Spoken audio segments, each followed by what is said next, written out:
Fala pessoal, beleza? Tudo certo aí? Então, a gente fez o primeiro vídeo falando de itens que deu certo, né? Daquilo que deu certo e aquilo que não deu certo no acampamento, mais voltado para a parte de acampamento.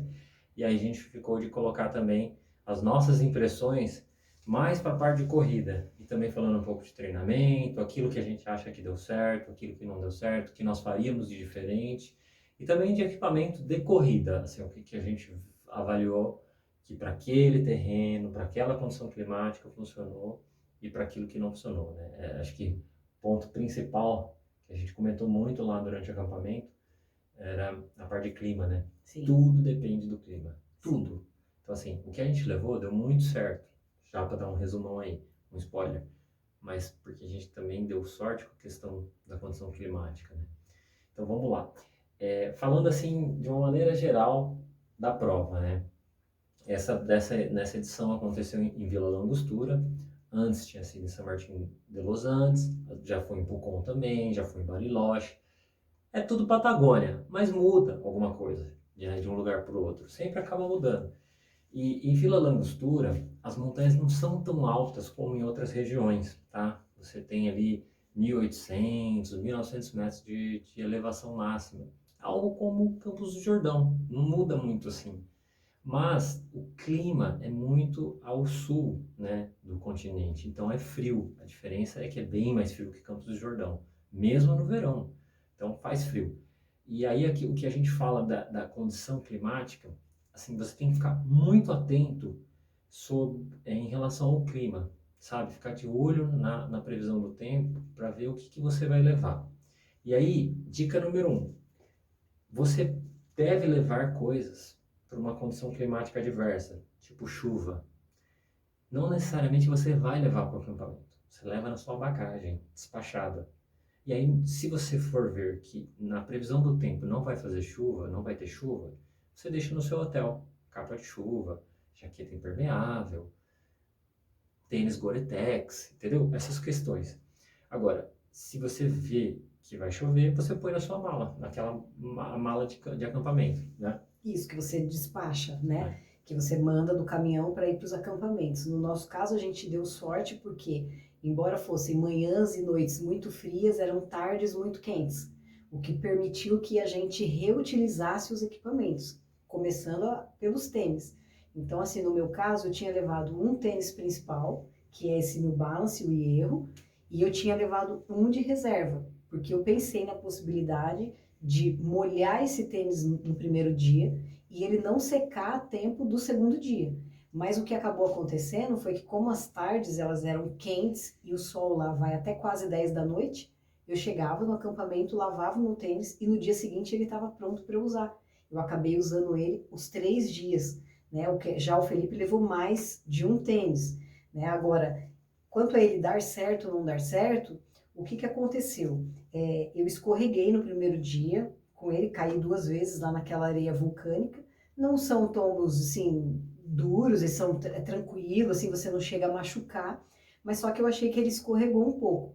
Então, eu acho que esse tênis, ele foi muito bom, mas talvez ele funcionou melhor quando a gente pegava estradão, quando a gente pegava lugar que era mais possível correr mesmo. Então, eu acho que ele ajudava mais. Nos lugares que a gente tinha que escalar as subidas ou mesmo nas descidas, eu acho que ele não me dava tanta segurança. Foi o que aconteceu também com o seu tênis no primeiro dia, né? Foi. O seu Nike Esse, também teve esse esse mesmo tênis problema. aqui é o mesmo problema que eu tive, porque ele é um ATR. ATR é All Terrain, né? Então ele serve basicamente para qualquer terreno, mas ele é tudo e nada ao mesmo tempo, sabe? Aquele tênis que faz um pouquinho dos dois, mas não faz os dois bem feitos, né? Então ele não é um tênis de asfalto, mas serve para rodar num estradão de terra.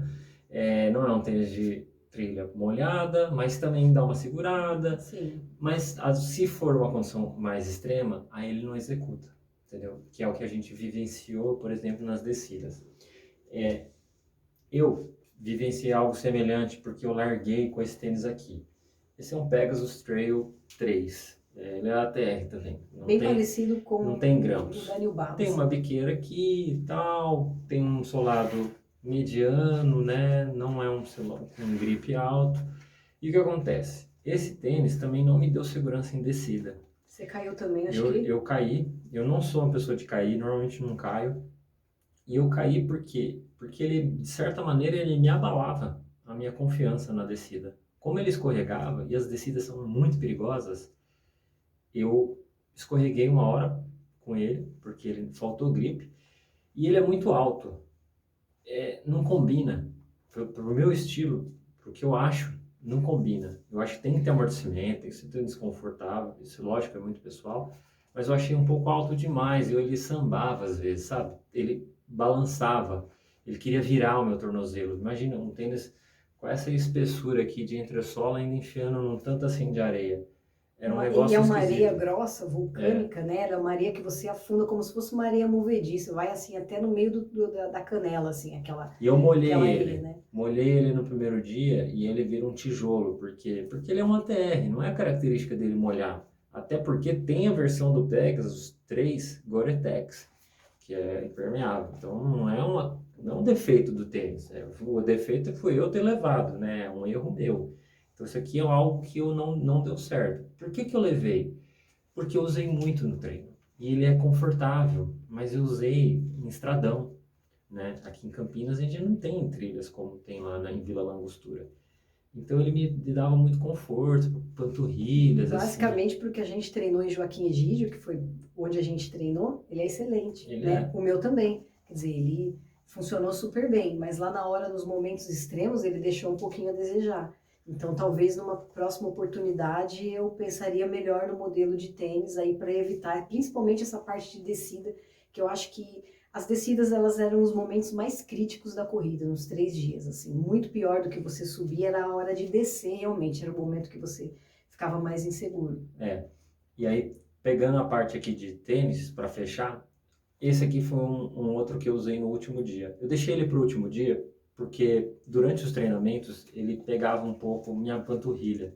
Ele é muito baixo, tem 4 milímetros de drop. E ele é duro, ele é seco, ele não tem palmilha, ele é minimalista, ele é quase sintético inteiro, praticamente não tem tecido, né? E ele seca muito rápido. Questão assim de 2 horas na barraca, no sol, ele seca. E aí eu deixei para o último dia porque eu falei, bom, no último dia a gente usa o que tem, né? Dá tudo de si, se tiver com a panturrilha dolorida, vamos embora e tal. No segundo dia eu usei o Speed Cross, é muito bom também, tem um grip fabuloso, mas molha muito, fica encharcado. Eu atravessei um lago com ele e ele encharcou legal. Ele drena a água, não fica dentro dele, ele não é Gore-Tex, mas a parte de tecido aqui, do colarinho aqui, desse colar, fica molhado. E esse cara aqui é demais. Não é um tênis barato, mas vale muito a pena. O Rony usou a versão 8 dele, SG, que tem a Botinha. botinha da chuteira do Parece a chuteira Neymar. do Neymar. E também maravilhoso, não entra a terra, dá uma proteção no Ele seu praticamente não tornozelo, escorregou, né? não Nenhum dia, escorregou. nenhum dos Caiu 3 dias. só um dia, mas porque tropeçou numa raiz, não foi por É, causa de falta de gripe. Com esse tênis aqui, eu subi e desci o Cerro O'Connor e eu não escorreguei. E eu senti uma tremenda confiança com esse tênis. E na hora que a gente entrou nos estradões de terra e no asfalto, aí ele é muito leve, ele parece um tênis de asfalto. Aí você tem vontade de correr forte com ele. Então isso aqui, ó, foi um grande acerto. Esse cara aqui, ó, surpreendeu demais. Nossa, companheirão, esse aqui é um monstro. Bom, aí da parte de equipamento, a gente já falou, né, na parte de acampamento, daquilo que deu certo, a gente acabou colocando bastão ali e tal, porque não era só acampamento ali, a gente estava falando um pouquinho de experiências gerais. O bastão, a gente já comentou, é fundamental ter no cruze, uma corrida desse tipo, principalmente nas subidas, né? Na descida você também usa, mas na subida, isso aqui é fundamental. Se você não tiver isso aqui, você acaba moendo as suas e coxas. tinha momentos que a gente praticamente tinha que escalar uma parede. Então ou Vertical. você colocava a mão, o que é muito escorrega e que não te dá tanta segurança, ou você fincava o bastão com força. E aquilo te dava um apoio muito grande para subir. Então eu posso afirmar que realmente não fosse o bastão, eu teria tido muita dificuldade, principalmente no primeiro e no terceiro dia, que tinha os cerros mais altos, né? Que tinha as duas maiores elevações da prova. Então, para mim foi fundamental e na hora da descida também me deu muita segurança, porque acabava escorregando um pouco, tinha muita pedra. pedra, areia, então você apoiava o bastão, você sabia que você não ia cair. Então foi Exatamente. fundamental ali, subidas e descidas, e ele é um bastão fácil de manejar. Então a hora que eu tinha a possibilidade de correr, que chegava às partes mais planas e estradão e tudo mais, era muito fácil recolher o bastão, segurar na mão, ele é leve, e eu corria com ele na mão. E não tinha problema nenhum, não atrapalhou, pelo contrário, eu acho que o bastão, eu falo, o bastão foi meu melhor amigo nos 3 dias do cruze. É, o bastão, ele te poupa muita força. Tem uns estudos que falam o percentual. Esse percentual vai variar da maneira como você usa. Tem gente que apoia muito sutilmente o bastão. Eu via as pessoas correndo ou caminhando, praticamente só batendo ele no chão. Agora, se você souber marchar com ele, que é o que alguns corredores falam, ele vira o teu terceiro e quarto apoio. É uma coisa impressionante, principalmente se você conseguir marchar de uma forma cadenciada com os seus passos e curtinho, um gesto mais curto. Te dá muito apoio. Isso numa marcha. E nos momentos de subida mais íngreme, mais quase vertical, não chegava a pôr a mão às vezes na subida. Você tinha que escolher o lugar. Você tinha que parar e escolher de tão vertical que era. Ele dava muito apoio também, porque você finca, põe a perna, sobe, vai pondo, vai escalando, literalmente escalando, quase como machadinha de montanhismo. Tinha lugares assim, no Cerro O'Connor principalmente. Principalmente. Então, não é vale a pena, tem que levar, né? Uhum. No segundo dia, eu decidi não correr com o bastão, porque foi meio traumatizante no primeiro dia carregar tanto equipamento. Eu estava com uma mochila lotada de coisas obrigatórias, né? A organização te pede aquilo. Eles olham tudo? Não olham, mas você tem que levar, é o que está escrito. Teve gente que falou que foi conferido tudo, né? Uhum. No meu, Eles conferem de algumas pessoas é, meio como amostra, você não né? vai correr esse risco, né? Eles não conseguem conferir os 1.500 corredores por dia ali, mas No eles meu, eles tentam olhar alguma conferiram coisa. comida e viram assim rapidamente que tinha um anorak. Só Isso. isso. Não quiseram ver se tinha manta, bivac. Mas eu carreguei. No meu eles conferiram principalmente a parte de suplementação, mas estava tudo bonitinho, no saco Ziploc. Aí assim que o moço já viu que estava tudo certinho, ele já me liberou e nem quis ver o resto das coisas. Pois é. E aí, eu no segundo dia eu optei por não levar o bastão porque era um dia com menor altimetria. Eu achei que fez certo. Não senti falta do bastão. Tinha muita trilha em bosque, zigue-zague, absurdo, muito ciclotrack, muita raiz. Então, assim, atenção constante, constante. Se você desviasse o olhar para o Garmin, era tempo Chão. suficiente para você ir para o chão. É. Era uma coisa absurda, eu não conseguia olhar para o Garmin. Muito sinuoso, até vale a pena comentar. Algumas pessoas vieram perguntar se a prova não teve 100 quilômetros. Esquece distância em corrida de montanha. Lógico, tem distância, o cruze 100 quilômetros, mas é uma coisa mais aproximada. E o GPS perde muito sinal. Imagina um bosque completamente fechado de árvores e você fazendo zigue-zagues. Sim. Passando às vezes quase no mesmo ponto que você já passou agora há pouco. Aquelas curvas em S, tipo Serra do Rio do Rastro. Não GPS vai marcar. não entende nada, entendeu? Então, no primeiro dia deu 27.700, no segundo 27 uns quebrados. E assim foi. E no terceiro dia, realmente houve um corte da organização na distância, porque nós passaríamos por uma outra parte, depois do Cerro O'Connor, com muita areia vulcânica. E a areia vulcânica, em dias quentes, esquenta muito. E aí, por segurança, eles tiraram um pedaço do percurso e acabou tendo ali em torno de 23 a 24 quilômetros. Eu estimo que tinha uns 25, porque a parte de bosque não tinha sinal. Meu GPS parava de marcar, simplesmente parava de marcar.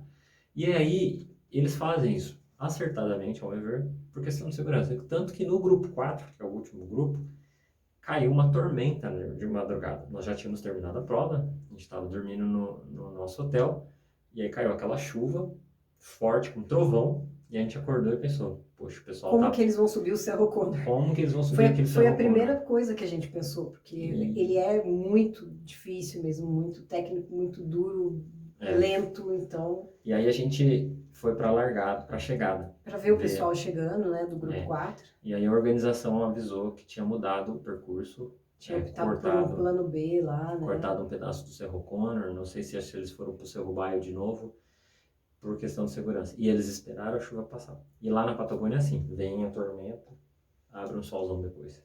É uma coisa absurda. Então é isso. Só para fechar a parte de equipamento, para a gente falar da parte um pouco assim de prova e treinamento, só rápido. Isso aqui é um cinto da Salomon que você usa para transportar bastão, né? Eu mostrei, né, na parte de equipamentos que eu ia levar e para mim funcionou muito bem, muito. Era muito fácil botar o bastão aqui nas minhas costas quando não precisava mais usar e eu ainda transportava suplementos aqui dentro, porque a minha mochila não tinha bolsos frontais. Minha mochila tinha bons compartimentos atrás, mas na frente não tinha. Então isso aqui foi muito legal. Por exemplo, no último dia, quando você chega no Oasis, no quilômetro 17, dali para frente você não precisa mais usar bastão. Inclusive eles falam, pode guardar o bastão. E aí eu só simplesmente peguei meus bastões, coloquei aqui na minha lombar, né, nesse cinto, e já saí correndo. Então é muito prático, tá? Se a sua mochila não é fácil de guardar bastão e você gosta de colocar e tirar enquanto corre, você se importa em ter que parar e tirar a mochila, isso aqui é legal, tá? Agora, se você não liga, quer tirar a mochila, tá? Tranquilo Tudo também. bem. Aí você guarda e tá tudo certo, Uhum. beleza? Então, é isso. Agora vamos falar de... Bom, pessoal, agora vamos falar da parte de corrida mesmo, dos 3 dias do percurso, clima, estratégias de prova e o que que a gente fez de certo, o que que a gente fez de errado, o que nós faríamos de diferente se a gente voltasse a correr. Nós vamos correr de novo? Vamos, né? Ela já fala que vai. A gente brinca de novo sobre isso. Aí, o pessoal, a Alessandra e Elaine, Tamo junto, hein? nós vamos no Nós mesmo vamos lá pra grupo, só que eu Pucón. quero ir no mesmo grupo que vocês, É isso pra aí. gente fazer umas piadas junto lá. Mas vamos lá, pessoal. O percurso é itinerante, todo ano muda, né? Então já foi Pucón, São Martin de Los Andes, Vila Langostura, Bariloche, já teve várias edições lá nos primórdios, quando ainda a gente carregava as barracas nas costas. Já foi até em Mendoza, para vocês terem uma ideia, a primeira edição. Então, assim, é uma prova que tem esse charme, ao meu ver. E eu tinha uma vontade especial de ir para Vila Langostura. Era um lugar que eu sempre acompanhei, achava bonito, até pelo meu amigo André Savazone, que correu o K42 em 2014, a gente conversou na época, ele falou do lugar, ele correu lá no Cerro Baio, e eu fiquei com isso na cabeça, né, de conhecer esse lugar um dia, e no ano que eu decidi ir, era em Vila Langostura. Então, e fazia tempo que não acontecia lá, então foi bem especial para mim por esse motivo. E a região é lindíssima, é É uma o lugar coisa, mais lindo que eu já fui na minha vida. é uma beleza selvagem, bruta, é muito impactante. As paisagens, elas parecem pinturas mesmo.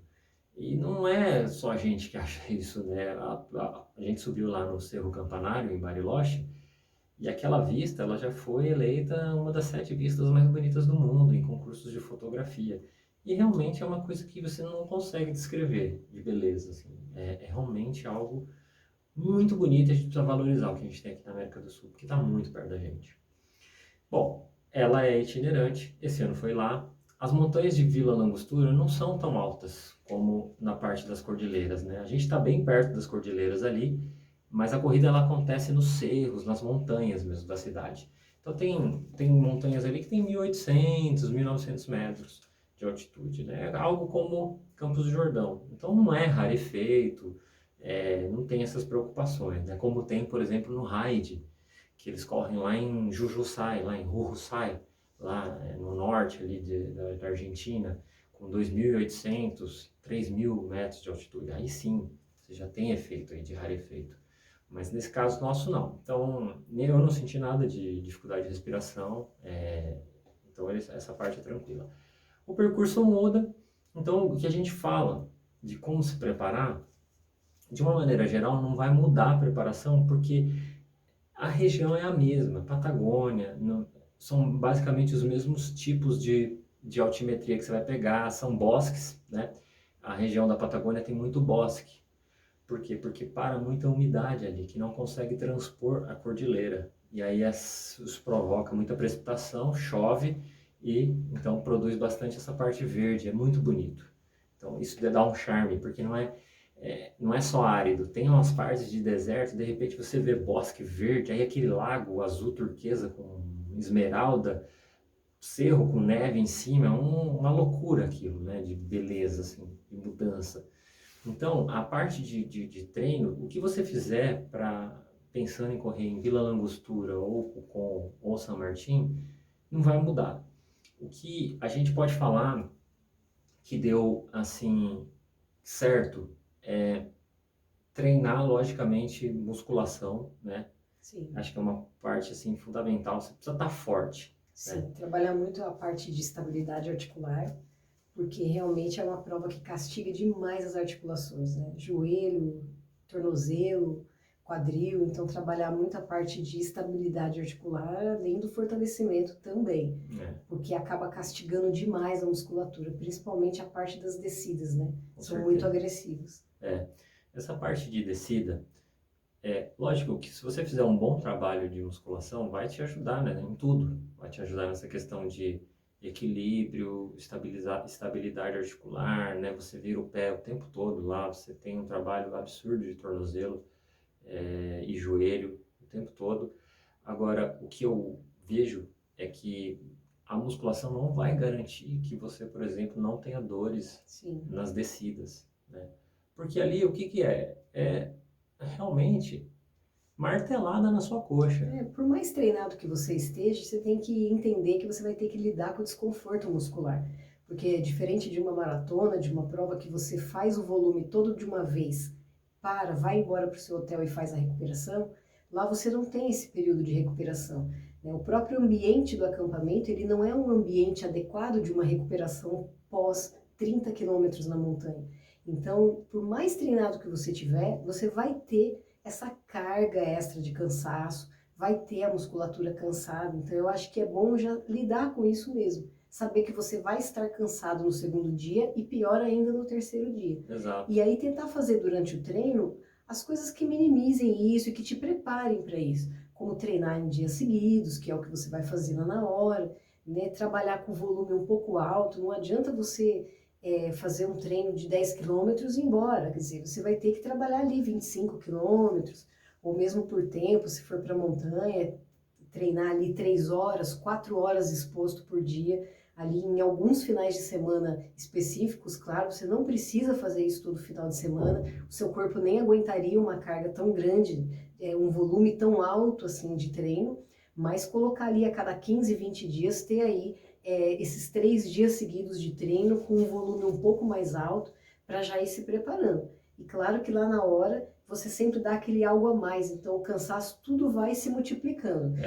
Fator prova. Fator prova, o seu cansaço é maior, o local de descanso não é o adequado, aquilo aumenta o Você seu fica cansaço. agachando, Você levanta, agacha, carrega a levanta, bolsa. não tem onde tomar banho, você deita num colchão ali no chão, quer dizer, não é totalmente O diferente. fator acampamento muda totalmente a questão. Se você pudesse ir para um hotel, Você já seria diferente. já seria diferente. Tomar um banho, deitar numa cama, já seria completamente diferente. O Mas charme lá, é esse acampamento, sim, porque é o que torna tudo mais intenso, né? E aí gera toda aquela expectativa, porque, por exemplo, a gente comentou essa questão de força e volume, né? Esse é um eterno dilema, né? Na parte de preparação, né? Inclusive o quanto, né? Medir, né? E o quanto colocar, né? De volume e força.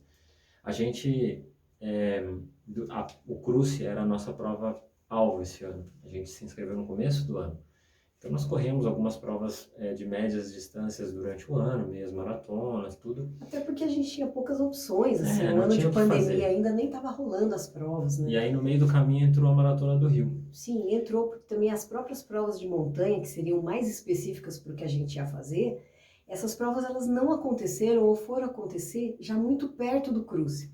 E aí a gente já tinha se inscrito em outras provas, de modo a tentar treinar esse volume mais alto, como a Maratona do Rio e tudo, tentando, na verdade, lidar com essa escassez também de prova, de lugar de treino. Então, assim, a gente acabou partindo para plano B, plano C, até conseguir chegar lá no dia da prova. A gente acabou encaixando a Maratona do Rio, não tem muito a ver com o tipo de prova, mas era uma prova de uma distância já com um volume considerável que poderia ajudar a gente nessa parte de ganhar volume, principalmente, né? O que aconteceu, por exemplo, comigo, né? Quem quer tudo às vezes acaba sem nada. Então, eu estava treinando muito montanha e aí começamos a colocar alguns treinos intercalados para a Maratona do Rio. Eu tinha um objetivo lá, eu queria correr num tempo determinado. E aí eu consegui fazer isso, deu certo, só que acabou custando um pouquinho mais caro do que eu previa, desgastou um pouco. E aí nisso você pensa que você para de fazer musculação 10 dias antes da Maratona do Rio, faz a maratona, fica mais 10 dias se recuperando, porque você ficou com o quadríceps machucado, dolorido. E aí já veio a viagem pro Aí Cruze. nisso já deu 20 dias sem musculação. Aí vem a viagem pro Cruze. Eu fiz um treininho de manutenção de musculação. Basicamente eu fiquei um mês sem treinar. Então não foi legal. Eu acho assim, primeira coisa, você tem que focar no Cruze. Vai Sim. correr o Cruze, não adianta você pôr maratona de asfalto no meio.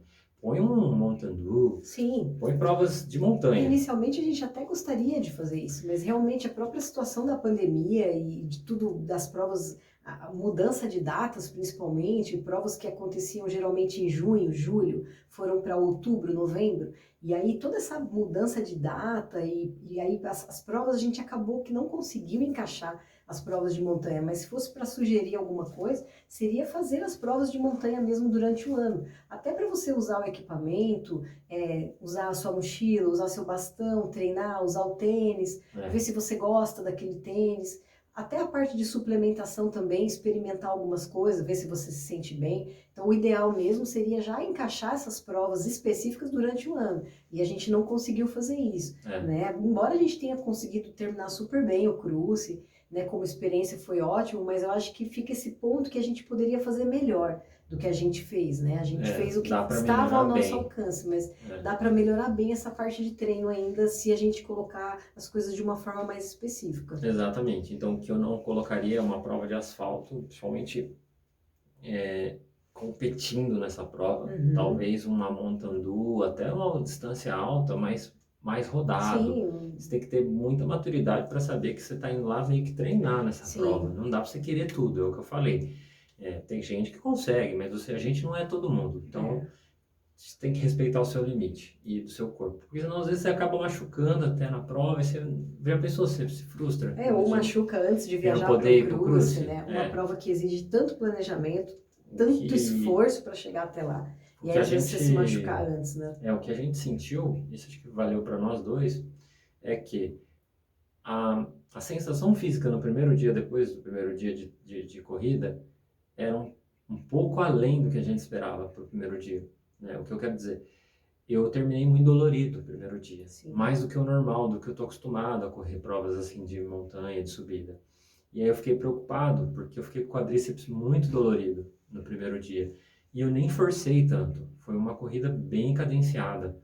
E aí me gerou uma preocupação grande. No segundo dia eu larguei com dores, meio eu também. mancando. Já estava extremamente dolorida do primeiro dia. Principalmente quadríceps, basicamente coxa e descida, por causa da descida. As descidas, elas vão castigando o seu quadríceps. Todo mundo, tá? Não é só a gente, todo mundo. Não, era geral no acampamento, você via as pessoas todas com dor. Todo mundo. Enfim, é uma prova de muita superação também, né? De você realmente lidar com as dores físicas e trabalhar o seu mental para aguentar tudo aquilo que envolve o acampamento.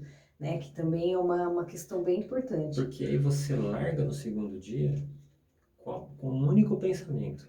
Como que eu corro hoje e ainda tenho que correr amanhã? Exatamente. E isso era a principal coisa que eu pensava, porque eu larguei com muitas dores no meu quadríceps no segundo dia. E eu só conseguia pensar no terceiro dia, embora eu tentasse o tempo todo desviar isso, porque eu pensava, às vezes ali, não, tem que viver o agora. Um dia de cada vez, uma prova de cada vez, 1 quilômetro de cada vez. E aí você desvencilha isso da sua cabeça, tira e vai e segue. E realmente, na hora ali você se supera, você tira uma força de onde você não sabe e pensar na chegada é muito motivador. E aí você tira energia e foi a minha melhor etapa, a terceira. A foi terceira a que eu mais corri. Também parece que tudo amorteceu. As dores, o sofrimento, as coisas, todas as situações de acampamento difíceis que a gente vive.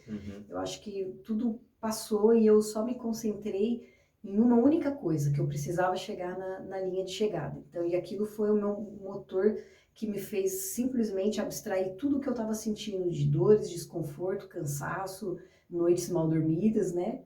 Tem a alimentação e tudo que é diferente, que você tem que lidar com aquilo.